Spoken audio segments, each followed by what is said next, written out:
खुलुमबाय गिबियावनो नोंथांमोनखौ बयखौबो चेनेलाव बरायना लाग्रोनाय जाबाय। नोंथांमोननि थाखाय दिनै मोनसे गोनांथार भिडिअ लाबोनाय जादों। आसा खालामदों नोंथांमोना बे भिडिअखौ बयबो जोबजासिम नायलांगोन होननानै।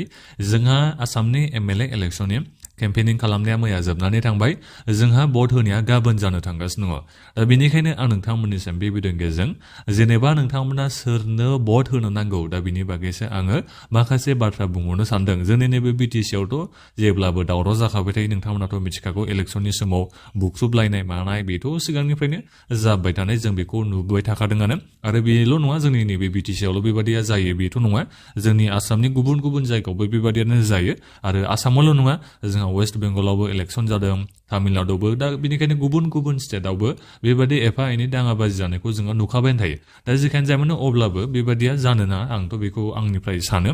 अब्लाबो मा होबथानो हाया नालाय गोबाङानो बेलेग बेलेग साननाय दङ, सेन्टिमेन्टआ बेलेग बेलेग जायो। दा जेखायनो जायामानो बेबादि दुंहाव थासारि इलेक्शननि समाव जेनेबा बुख्रुबलायनाय, गारि बुख्रुबलायनाय, गावजों गाव दाङाबाजि जानाया जेनेबा फिजिकेलि बेबादि जानो नाङा आंनिफ्राय आङो बेखौल' हास्थायबाय थायो आरो जेब्लाबो। दा जेखायनो जायामानो आं नोंथांमोननिसिम दायो नैबे भिडिअनि गेजेरजों जेनेबा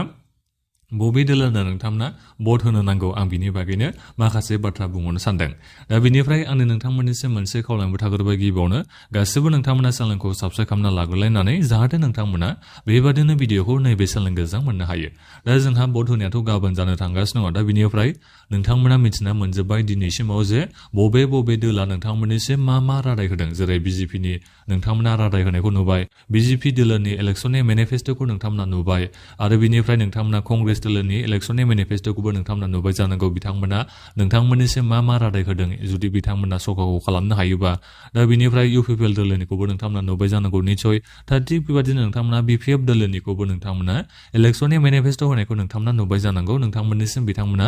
मा रादाय होदों जुदि बिथांमोना देरहानो हायोबा। दा बेखौ नोंथांमोना मिथिना मोनजोब्बाय। आरो नोंथांमोना जायफोर केम्पेनिंफ्राव थांदों, इलेक्शननि मिटिंफ्राव थांदों, दा गिदिर गोलाव बिथांमोना नोंथांमोननिसिम मा बाथ्रा बुंदों, जेनेबा राजनितिगिरि बिथांमोना नोंथांमोननिसिम मा रादाय होदों, दा बेखौ नोंथांमोना मिथिनानै दिनैसिमाव मोनजोबखाबाय जानो हागौ। दा बिनि बागैथ' आंनिया दायो जेबो बुंनांगौ खोथा गैला।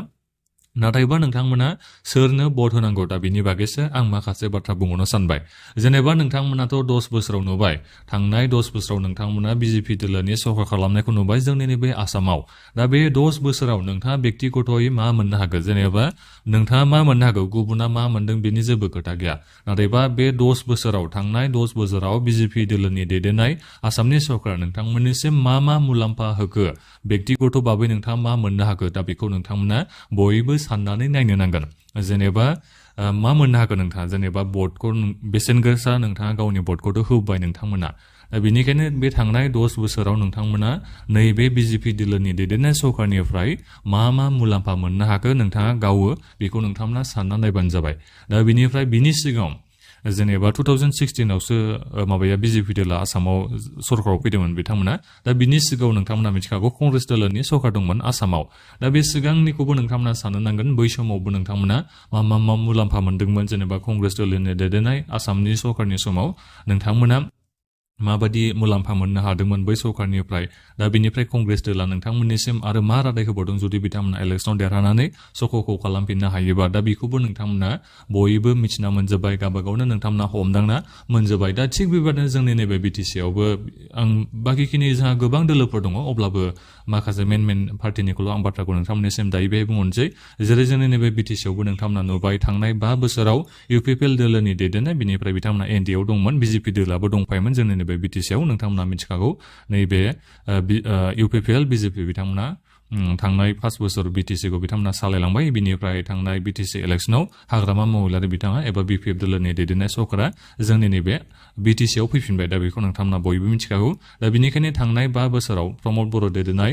बिटिसि सरकारनि समाव नोंथांमोना बिथांमोननि सरकारनिफ्राय मा नोंथांमोना मुलाम्फा मोननो हाखो, बेक्तिगत भाबै नोंथाङा मा मोननो हाखो बिथांमोननो भट होनानै। दा बेखौ नोंथांमोना मिथिना मोनजोब्बाय। दा बिनि सिगाङाव प्रमद बर' दैदेननाय सरकारनि सिगांनिफ्राय माने प्रमद बर'आथ' 5 बोसोरल' नालाय दा बिनि सिगाङावनो नैबे 2021आवसो जोंहा 2020-21आव जोंहा इलेक्सन जादोंमोन दा बिनि सिगाङाव हाग्रामा महिलार बिथांनि 15 बोसोर सरकार दंमोन दा बै समाव नोंथांमोना हाग्रामा महिलार बिथांमोननि सरकारनिफ्राय मा मुलाम्फा मोननो हादोंमोन मा नोंथांमोना व्यक्तिगत भाबै लाब मोननो हादोंमोन दा बिनिफ्राय नैबे हाग्रामा महिलार बिथांनि सरकार जाफिननाया 6 मासा जाफिनबायदां दा बे 6 मासाव नोंथांमोना आरो मा मोननो हाखो दा बिनिफ्राय फैबाय थानायाव बिथांमोना नोंथांमोननिसिम मा मावना होनो होननानै रादाय होदों मा नोंथांमोना मुलाम्फा मोननो थांगासिनो दङ दा बेफोरखौबो नोंथांमोना बयबो बिजिरनानै मोनखाजोब्बाय आरो नोंथांमोना नुखाजोब्बाय दा बेखौनो नायनानै नोंथांमोना भटखौ होनो नांगोन आरो बेल' नंबावासो जायनो नोंथाङा भट होनो थांगासिनो दं दा बेखौबो नोंथांमोना बिजिरनांगोन जेनेबा नोंथांमोनाथ' बबेबा मोनसे दोलोनि केन्डिडेटनोसो नोंथांमोना भटखौ होयो नालाय दा बेनिखायनो जेनेबा नोङो बिपिएफआनो जा इउपिपिएलआनो जा बिजेपिआनो जा बा बायदि गुबुन दोलानो जाया मानो नाथायबा बिथांमोननि जा केन्डिडेट होनाय बे केन्डिडेटनि बागैबो नोंथांमोना मिथिनांगोन जाय बिजाथिनो नोंथाङा भट होनो थांगासिनो दङ दा बे बिजाथिनि आखल आखुआ मा नोंथांमोनजों बिथांमोना सोमोन्दोआ माबादि दा बेखौबो नोंथांमोना नायनो नांगोन बिथाङाबा देरहानानै नोंथांमोननिसिमबा खामानि होगोन ना होआ दा बेखौबो नोंथांमोना गावनो सानदांथि नांगोन एबा नोंथांमोना साननो नांगोन सिगाङाव बिथाङा माबायदि खामानि मावलांखो जुदि बिथाङा सिगाङाव माबाफोर खामानि मावखांबायबा एबा बिथाङा सिगाङाव एमएलएफोर जाखांबायबा दा बेफोरखौबो नोंथांमोना साननो नांगोन नोंथाङा व्यक्तिगत भाबै मुलाम्फा मोननो हागोन हायाखै बेखौ नोंथांमोना साननो नांगोन आरो बिनिफ्राय न'खरनि सोद्रोमाफोरा लाब जागोन ना जायाखै बेखौबो नोंथांमोना नोजोर बोनांगोन दा बेफोर गासैखौबो नोंथांमोना नोजोर बोनायनि उनावसो नोंथांमोना जायगानि थाखाय मा डेभेलपमेन्ट जागोन बेफोरखौ नोंथांमोना नायनो नांगौ आंनि बायदिबादै आंनि अपिनियनसो बेयो आंनि साननाया बेबायदि आरो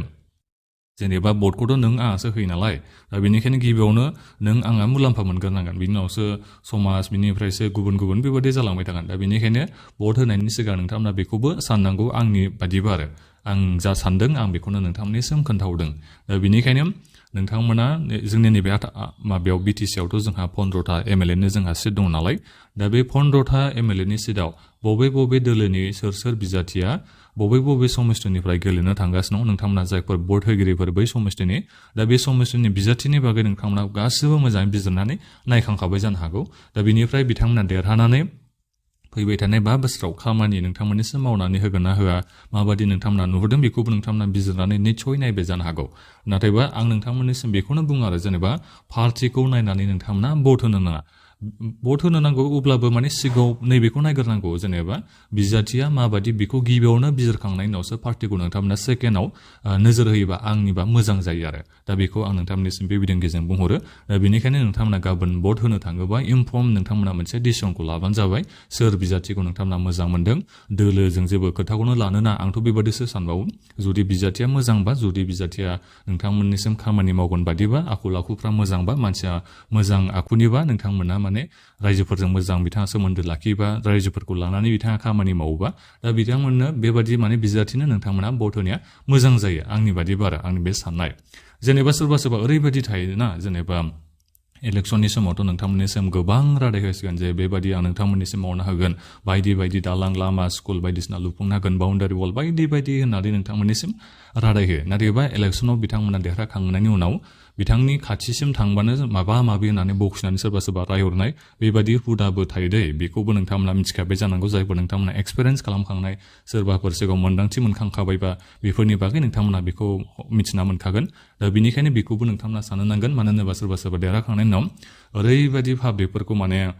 गाज्रिद्राय आखुजों नायथारो आरो सोरबा बेबायदि खालामनायखौ आं खोनानो मोननाय जायो दा बेनिखायनो बेफोरखौबो नोंथांमोना नोजोर होबानो जाबाय देरहाखांनायनि उनाव बिथांमोना एखे राजा जानो नागिरो नाथायबा पाब्लिकआनो बिथांमोनखौ राजा खालामदों पाब्लिकखौ नायनो थाखायनो बिथांमोना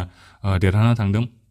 पाब्लिकआ भट होनानै दा बेखौनो बिथांमोना उनाव थाल लाहै जाहैयो दा बेबादि आं जानाय गोबांखौनो नुनो मोननाय जायो दा बेखौबो नोंथांमोना एसे नोजोर होबानो जाबाय सोर बिजाथिनो नोंथांमोना भट होनांगौ मालायनि इनफ्लुयेन्सा जानानै नोंथांमोना भटखौ होना मालाया जा बाथ्रा बुंगोन बेखौनो नोंथांमोना सैथो साननानै सोरनोबा भट होनांगौ बेबादि नङा गावहाबोथ' मेलेम दं गावहाबो साननो हानाय गुन दङ दा बेखायनो गावबो गोसो मेलेमै मोजाङै साननानै नोंथांमोना भटखौ होनांगौ नोंनि बे मोनसे भटआनो भेलु गोनां नालाय नों आं भट होआबा बोरै सासे बिजाथिया देरहालांनो दा बेबो नङा होमबा दा बेनिखायनो मोनसे भटबाबो नोंनि मोनसेल' भटबाबो बे जोंहा जोबोद भेलु गोनां दा बेनिखायनो आं नोंथांमोननिसिम दायो बेखौनो बुंहरनाय जादों आंनि बायदिबा आंनि साननाय बायदिबा बे आंनि अपिनियनसो दायो नोंथांमोना गाज्रि मोनो ना आं जा सानदों मोनदों बेखौनो आं नोंथांमोननिसिम बुंहरदों नालाय जेनेबा बिजाथिखौ नोंथांमोना गिबियावनो बिजिरनांगोन बिजाथिया जुदि जोबोद मोजांबा दोलोजों खोथा लानाङा आंनि बादिबाथ' आरो नोंथांमोननिबा माबायदि नोंथांमोना गावबागावनि रायखौ भिडिअ कमेन्ट्सआव नोंथांमोना होबानो जाबाय सोरबा सानो जेनेबा दोलोजों सोरबा सोमोन्दो लालायो बेबो दोलोनिबो होबासो मोजां जागोन बायदि नोंथांमोना बिराद गोजाननिखौ सानहरो एखेबारे रायजोनि थाखाय माबा कान्ट्रिनि थाखाय हादरनि थाखाय बायदि गिदिर सानहरगोन नोंथांमोना साननायखौ इसेबां गिदिर सानहरगोन ना गिबियावनो नोंनि न'खरा मा मोननो थांगासिनो दङ नोङो मा मुलाम्फा मोननो थांगासिनो दङ मा नोंथाङा मुलाम्फा मोनखो दा बेखौ गिबियावनो नोंथांमोना सानग्रोना लाबानो जाबाय बबेबा मोनसे पलिटिकेल दोलोजों नोंथाङा स्टाक जानानै थानो नाङा जेनेबा बबेबा मोनसे पलिटिकेल दोलोजोंल' नांथाबना नोंथांमोना थानो नाङा आं बेखौनो बुङो मानो होनोबा नोंथांमोना मिथिखागौ गासैबो ससियेल मिडिया इउज खालामजोबो बबेबा मोनसे दोलोनि मानसिफ्रानो बबेबा दोलोआव गावबा गावनि दोलोआवनो थाथेराबा दा नोंथांमोना बोरै फोथायनांगौ बे दोलोजोंलाय मा लेनदेन लानांगौ दा बेनिखायनो बिजाथिजोंसो नोंथांमोना लेनदेन लानांगौ बिथांमोनाबो माने पार्टिखौनो सोलायलि बेबायदि खालामबाय थायो दा नोंथांमोनालाय बबेबा मोनसे दोलोजोंलाय मा नांनायनि स्टाक जानानै थानांगौ जाखो दा बेखौनो नोंथांमोना सानदो आरो जेनेबा नोंथाङा मा मुलाम्फा मोनखो सिगां बोसोरफ्राव दा बिनिफ्राय दायो नोङो मा मुलाम्फा मोननो हागोन बिजाथिखौ बिनि उनाव सानदो बिनि उनावसो नोंथांमोना इनफर्म डिसिसन लानानै नोंथांमोना भटखौ होबानो जाबाय आं बेखौनो नोंथांमोननिसिम बुंहरो आरो थोंजोङैथ' आं बेबायदि नोंथांमोननिसिम बुंहरनाया बबेबा मोनसे दोलोनो भट होनांगौ बायदि होनानै नाथायबा बेनो आरो गाबोननि समाव नोंथांमोननियाव जुदि भटार कार्ड दङबा नोंथाङा एलिजिबोल बा भट होनो थाखाय नोंथांमोना गाबोन गासिबो ओंखारनानै भटखौ हैबानो जाबाय गावबागावनि भट होनायनि मोन्थायखौ नोंथांमोना एक्सारसाइसखौ खालामबानो जाबाय दा बेखौनो आं नोंथांमोननिसिम बे भिडिअनि गेजेरजों बुंहरनाय जायो नोंथांमोना बिजाथिखौ बिजिरना मोनजोब्बाय जानांगौ आरो बिनिफ्राय पार्टिफोरा होनाय इलेक्सननि मेनिफेस्ट'खौ नोंथांमोना नायजोब्बाय जानांगौ नोंथांमोना गासैखौबो बिजिरना नायबाय जानांगौ सिगांनि बोसोरफ्राव बबे दोलोनि सरकारा नोंथांमोननिसिम मा खामानि मावलांखो बेखौबो नोंथांमोना बिजिरना निस्सय नोंथांमोना नायबाय जानांगौ फैबाय थानाय समफोराव बिथांमोना नोंथांमोननिसिम मा खामानि मावनानै होगोन मा होनो नागिरदों बेखौबो नोंथांमोना बिजिरना नायबाय जानांगौ दा बेफोरखौबो नोंथांमोना नायजोबबानो जाबाय बिनिफ्राय सेफ्टिफोरनि बागैबो नोंथांमोना सानबानो जाबाय हिनजाव मानसिफ्रा नोंथांमोना गावबागावनि सेफ्टिनि माबाखौबो नोंथांमोना इलेक्सननि समावथ' नोंथांमोना बेखौ माबाखादों जानांगौ दैखोखादों जानांगौ केन्डिडेटफ्राथ' गोबां केम्पेनिं खालामनो थाङो दा बेवहाय नोंथांमोना गावबागावनि सेफ्टिनि बागैबो नोंथांमोना बाथ्रा बुंदों जानो हागौ महिलाफोरा दा बेफोरखौबो नोंथांमोना दैखोखाबाय जानांगौ केन्डिडेटफोरनि सिगाङावनो दा जेखायनो जामानो नोंथांमोना गासिबो माने मोजाङै भटखौ होबानो जाबाय नोंथांमोना मोजां बिजाथिखौ सायख'नानै भट होगोनखौ आङो आसा खालामनाय थाबाय दा बेखौनो आङो नैबे भिडिअनि गेजेरजों बुंहरनाय जाबाय गावबागावनि रायखौ दानिया नोंथांमोना भिडिअ कमेन्ट्सआव नोंथांमोना कमेन्ट खालामबानो जाबाय नोंथांमोना जेनेबा सोरनो भट होगोन नोंथांमोना आं बेखौथ' सोंहरला नोंथांमोना जेनेबा जोंनि नैबे आसामाव बबे दोलोनि सरकारखौ नोंथांमोना फैफिनगोन बायदि मोनदों बेखौ गावबागावनि रायखौ होबानो जाबाय फैफिनगोन बायदि मोनदों माने सिगाङावबो कंग्रेसनि सरकार जाखांखाबाय नोंथांमोना मिथिखागौ बिजेपिआ 10 बोसोर बिथांमोना सालायगासिनो दङ दा बेनिफ्राय फैबाय थानाय 5 बोसोराव एबा नैबे इलेक्सनाव जेब्ला मेनि 4 थारिखआव रिजाल्टखौ होगोन दा बे 4 थारिखआव मेनि 4 थारिखआव बबे दोलोखौ नोंथांमोना बेसेबांसो सिट देरहागोन बायदिखौ नोंथांमोना नुहुरदों बेखौ नोंथांमोना भिडिअनि कमेन्ट्सआव कमेन्ट खालामना खोन्थाहरबानो जाबाय मानो होनोबा बबेबा मोनसे दोला जुदि गाव हारसिंनो सरकारखौ बिथांमोना खालामनोबा बिथांमोना गासै 64था बिथांमोना सिट देरहानांगोन गाव हारसिंनो 126 सिटनि बिथोराव दा बेनिखायनो नोंथांमोना सानदों नामा बबेबा मोनसे दोलोखौ 164 सिट मोननानै गाव हारसिंनो सरकारखौ दानो थाखाय बिथांमोना खाबुखौ मोननो हागोन बेबायदि नोंथांमोना सानदों नामा बेखौ भिडिअखौ मुक्सआव कमेन्ट खालामना खोन्थाहरबानो जाबाय बिजेपिआनो जा कंग्रेसआनो जा एजिपिआनो जा आरो रायजो दल बायदि जोंहा दोलोफोर दङ दा बेनिफ्राय जोंनि नैबे बिटिसिआव जोंहा बिपिएफ इउपिपिएल दङ आरो बिनिफ्राय गोबां जोंहा दोलोफोर दङ दा बे 15था एमएलए सिटआव जोंनि नैबे बिटिसिआव बबेबा मोनसे दोलोखौ नोंथांमोना बांसिन देरहागोन सानदों ना समान देरहागोन सानदों दा जायखिजाया नोंथांमोना बबे दोलोखौ बेसेबांसो देरहागोन बायदि मोनदों दा बेखौ गावबागावनि रायखौ नोंथांमोना भिडिअखौ मुक्सआव कमेन्ट खालामनानै नोंथांमोना होलायबानो जाबाय आंबो माने मिथिना मोनगोन आरो माबायदि जानानै दं बेखौ दा जेखायनो जामानो नोंथांमोना गाबोन गासिबो भट हैनो थांगोनखौ आं आसा खालामनाय थाबाय जायफोर नोंथांमोना भट होनो थाखाय इलिजिबोल जाबाय भटखौ नोंथांमोना हैजोबबानो जाबाय अब्लासो नोंथांमोना नांगौ बादि सरकारखौ मोननो हागोन भट हैयालासिनो नोंथाङा ओरैनो बक्सलाबाय थाबाथ' जाया नालाय भट होबासो नोंथांमोना